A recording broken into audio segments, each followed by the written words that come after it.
Remember months ago before Starfield came out, people were talking about how it was going to be the Star Citizen killer? How times have changed.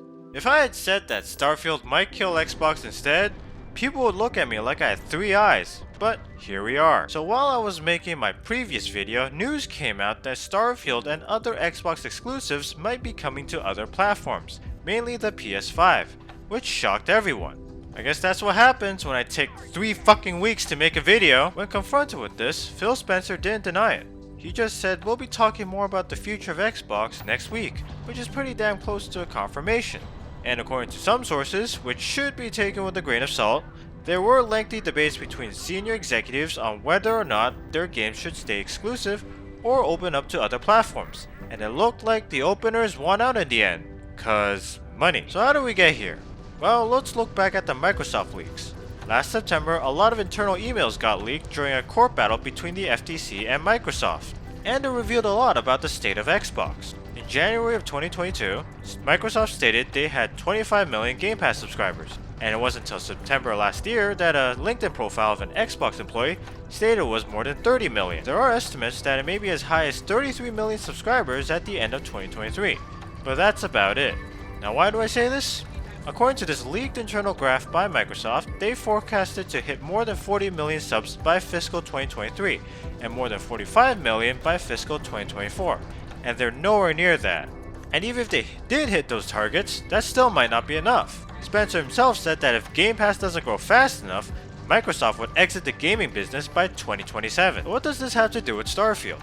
Well, in my previous video, I mentioned that it was supposed to be Microsoft's magnum opus, their killer app for Game Pass and Xbox, and for a while it was. For the first month or two, it was driving Game Pass sales, along with a bump in hardware sales. But I'm guessing after that, the momentum just stopped so fast it gave Microsoft whiplash. And then it became cool to hate Starfield, which of course did not help sales, and might have even led to some Game Pass cancellations. So it seemed like Microsoft put all their chips into Starfield, and it didn't work out, and now they're back to where they started. It doesn't have the games to drive subscriber growth. And it looks like their developer direct from a couple weeks ago didn't generate enough interest despite Indiana Jones. I think if Starfield is coming to PS5, they'll come out in September this year, because that's typically how game companies do timed exclusives, usually 6 months or a year after a game's release. This would also coincide with the projected release of Update 6, which I showed in my previous video. If that happens, this would reinforce my prediction that Shattered Space will come out in either May or June, because the rumors also mentioned that they want to release it on PS5 sometime after their first expansion, and a July release feels a little too close for that. Now this is a big if, because there are more recent reports from one of the leakers that Starfield is in fact not coming to PS5, but other Xbox exclusives like Hi-Fi Rush might be, which would be an interesting strategy. That seemed like Microsoft is trying to have it both ways, use some of their exclusives to entice PlayStation gamers to try out Game Pass, and then rope them into their ecosystem.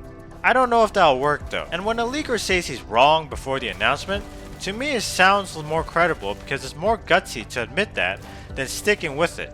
Although it'd be kind of funny to be wrong about being wrong. But other leakers are standing by their original reporting, so we'll have to wait and see in the coming days. If you made it this far into the video, thank you so much for watching, I really appreciate it. And if you enjoyed the video, hit that like button, subscribe and ring that bell. This would represent a significant shift in Microsoft's strategy, and it would be kinda sad if Microsoft exited the gaming business. I don't think it would be good for us if there was only a duopoly in the console market. But given recent developments, there's a possibility that this may be the last generation of Xbox we're gonna see. I hope not, but who knows? Maybe they'll just pivot to xCloud instead.